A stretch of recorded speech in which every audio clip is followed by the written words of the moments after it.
हाय everyone, good morning dear students. आज के अपने फिजिक्स के लेक्चर में अपन स्टडी करने जा रहे हैं गाउस लॉ। ठीक है ना। अपना जो सेकंड चैप्टर है जिसका नाम है Gauss law and its application. इस चैप्टर में आज का टॉपिक रहेगा अपन का गाउस लॉ। ठीक है ना बेटा, यानी कि गाउस का नियम। काफी इंपॉर्टेंट क्वेश्चन आपके सामने आज के लेक्चर में है। बेटे ये गाउस का नियम यदि आपसे आता है अच्छी तरीके से, ठीक है ना, तो आप इस एप्लीकेशन को आसानी से सॉल्व कर सकते हैं। ठीक है ना। तो देखिए गाउस का नियम कितना इंपॉर्टेंट आपके लिए यहाँ साबित हो सकता है, उस पर फोकस करना। अगर हम राजस्थान बोर्ड अजमेर की बात करें तो बेटा ये क्वेश्चन कि गाउस के नियम का कथन लिखिए। ये सन 2013-14 में गैप दिया, सन 2015, सन 2016, सन 2017, 18 में गैप दिया, सन 2019 में पूछा गया। आप सोच सकते हैं कि ये क्वेश्चन आपके लिए कितना इंपॉर्टेंट साबित है। ठीक है ना। हो सकता है ये 2021 बोर्ड एग्जाम में आपसे पूछा जाए। तो सबसे पहले लिखेंगे गाउस का नियम।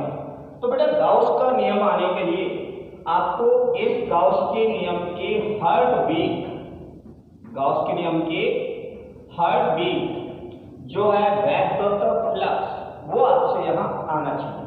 ठीक है ना। तो गाउस के नियम के हर वीक है इलेक्ट्रिक फ्लक्स।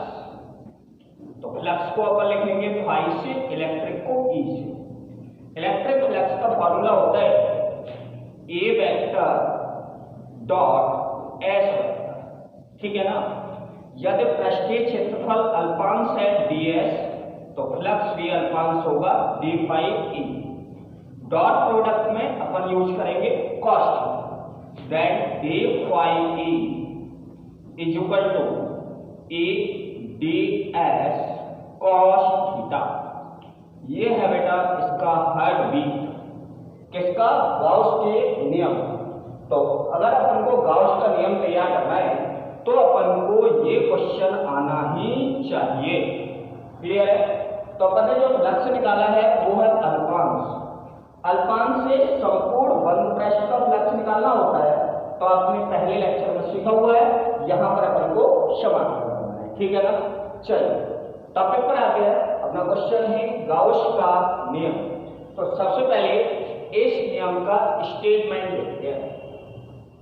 स्टेटमेंट क्या है, इस नियम का कथन क्या है। गाउस के नियम का कथन लिखिए, ये आपका क्वेश्चन है। ठीक है ना। तो देखिए क्या है गाउस के नियम का कथन। किसी बंद पृष्ठ, किसी बंद पृष्ठ से संबद्ध, संबंध शब्द नहीं है बेटा, शब्द है संबद्ध। संबद्ध का अर्थ होता है जुड़ा हुआ। तो किसी बंद पृष्ठ से संबद्ध वेक्टर फ्लक्स, वेक्टर फ्लक्स कम उस बंद पृष्ठ में उपस्थित, उस बंद पृष्ठ में उपस्थित कुल आवेश का, कुल आवेश का 1/ε0 गुना होता है। ठीक है ना। इन्वर्टेड कॉमा क्लोज कर देंगे दोनों साइड से। ठीक है।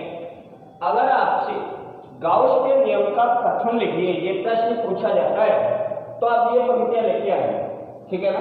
ध्यान देना पंक्तियां क्या है कि किसी बंद पृष्ठ से संबद्ध वेक्टर फ्लक्स, एक बंद पृष्ठ है, उस बंद पृष्ठ का अपन को वेक्टर फ्लक्स निकालना है।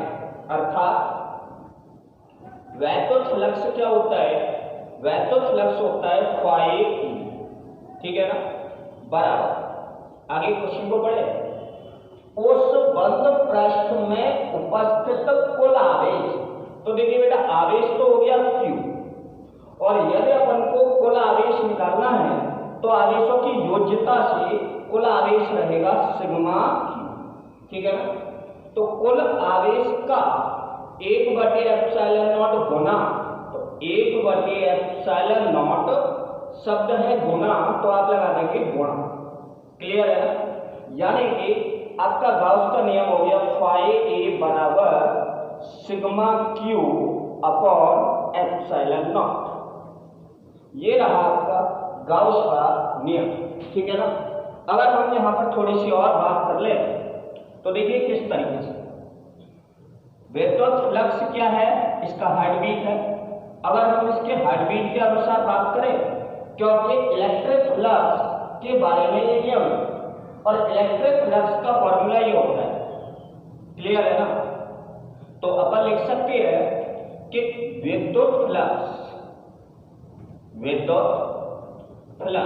के परिभाषा के अनुसार, विद्युत फ्लक्स की परिभाषा से यदि हम बात करें तो ऐसे करेंगे। देखिए विद्युत फ्लक्स क्या है, फाई बराबर, अगर आपको डी फाई से फाई निकालना है तो उसका समाकलन करना है, यानी कि समाकलन किसका करना है, E vector dot D S. तो देखिए फ्लक्स का एक फॉर्मूला ये है और गाउस के नियम में फ्लक्स का फॉर्मूला ये होता है। इसका मतलब ये फॉर्मूला भी फ्लक्स का है और ये फॉर्मूला भी फ्लक्स का है, अर्थात दोनों फॉर्मूले फ्लक्स के हैं। तो अपन फ्लक्स के बराबर में लिख सकते हैं सिग्मा क्यू अपॉन ε0।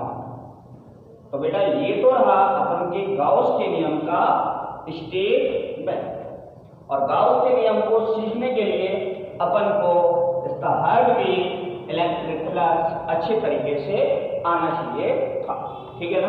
तो ये तो रहा हमारा एक शॉर्ट क्वेश्चन जिसका नाम है गाउस के नियम का कथन लिखिए। केवल कथन लिखने के लिए आपसे 2013, 15, 16, 17 और 19 में पूछा गया। अब क्वेश्चन को थोड़ा सा आगे बढ़ाते हैं। यदि प्रश्न इस तरीके से आए बेटा कि गाउस के नियम का कथन लिखिए तथा उसे सिद्ध भी कीजिए, तो बेटा अब हम क्या करेंगे, गाउस के नियम को प्रूफ करेंगे कि गाउस का नियम सिद्ध कैसे हो, ठीक है ना। तो गाउस के नियम को प्रूफ करने के लिए हमें एक क्वेश्चन पहले आना चाहिए जिसका नाम है बेटा घन कोण। क्या क्वेश्चन है बेटा, घन कोण। तो सबसे पहले अपन यहां पर घन कोण को देखें। घन कोण को बेटा इंग्लिश में बोलते हैं सॉलिड एंगल। क्या बोलते हैं, सॉलिड एंगल, ठीक है ना। तो इसके प्रूफ को अभी हम बाद में करेंगे। प्रूफ करने से पहले अपन सीख लेते हैं बेटा घन कोण। तो देखिए घन कोण क्या है, एक गोला है, इस गोले का केंद्र है कहीं ना कहीं O, इस गोले की कोई ना कोई त्रिज्या है R। तो गोले की त्रिज्या के वर्ग के बराबर क्षेत्रफल के 4। तो गोले की त्रिज्या 3 है, तो इस त्रिज्या का वर्ग कितना हो गया, 9। इस 9 के क्षेत्रफल, इतना क्षेत्रफल का एक चाप लेना, ठीक है ना। इस चाप द्वारा केंद्र पर अंतरित कोण थीटा, तो केंद्र पर अंतरित कोण जो थीटा होता है वो कोण कहलाता है बेटा घन कोण, ठीक है ना। तो सबसे पहले घन कोण की डेफिनेशन क्या है, किसी गोले के त्रिज्या, किसी गोले की त्रिज्या के वर्ग के बराबर क्षेत्रफल द्वारा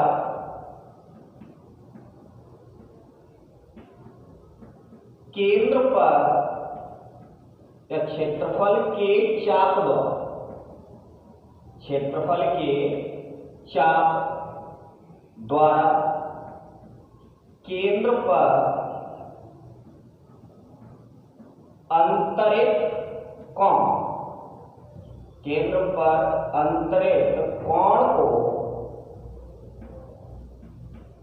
घन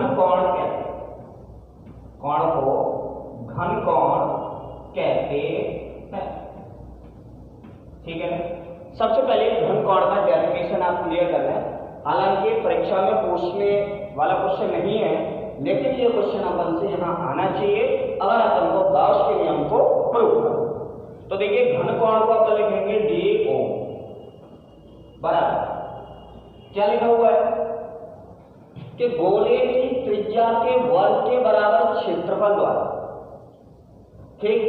अब इसका जो पृष्ठीय क्षेत्रफल है वो अपन ने लिखा DS अल्फांश का, थीटा के साथ आधार लाइन ले लिया cos थीटा बटे, यहां पर लिखा हुआ गोले की त्रिज्या का वर्ग, तो त्रिज्या कितनी है r, तो यहां लगा देंगे r²। क्लियर।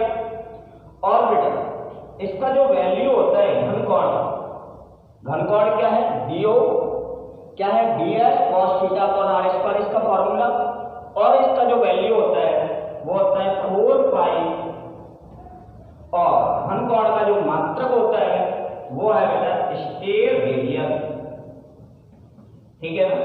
तो अपन ने यहां क्या देखा, घन कोण की परिभाषा और उसका फॉर्मूला। अब फॉर्मूला तो ठीक है सर, लेकिन इसका जो मान है वो 4 पाई कैसे आया, जरा इस 4 पाई पर फोकस करना।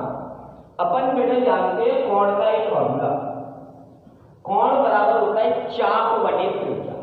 कोण बराबर क्या होता है, चाप बटे त्रिज्या। अच्छा जो चाप है वो किसके बराबर है बेटा, क्षेत्रफल के। डेफिनेशन में देखिए क्षेत्रफल के बराबर चाप, तो इसका मतलब कोण तो हो गया इस गोले का क्षेत्रफल बटे त्रिज्या। त्रिज्या नहीं है यहां पर शब्द त्रिज्या के वर्ग, तो अपन यहां लिखेंगे त्रिज्या का स्क्वायर। क्लियर है ना। तो देखिए बेटा कोण बराबर गोले का क्षेत्रफल होता है 4 पाई r² बटे में लिखा है त्रिज्या यानी कि रेडियस r का स्क्वायर। क्लियर है ना। यहां r² से r² कट जाएगा, तो बेटा जो कोण निकल के आएगा वो कितना आएगा 4 पाई। तो अपन ने अभी यही तो सीखा कि घन कोण का DO का जो वैल्यू होता है वो होता है 4 पाई स्टेयर रेडियस, ठीक है ना। तो सबसे पहले एक पॉइंट समझ लें कि अगर अपन को प्रूफ करना है गाउस के नियम को, तो हमें क्वेश्चन आना चाहिए घन कोण। बहुत ही सिंपल क्वेश्चन है। तो घन कोण में अपन याद रखें समाकलन DO की वैल्यू समाकलन DS cos theta upon r², और इसका वैल्यू जो आता है वो आता है 4 पाई स्टेयर रेडियस, ठीक है ना। अब हम इस क्वेश्चन को करेंगे प्रूफ।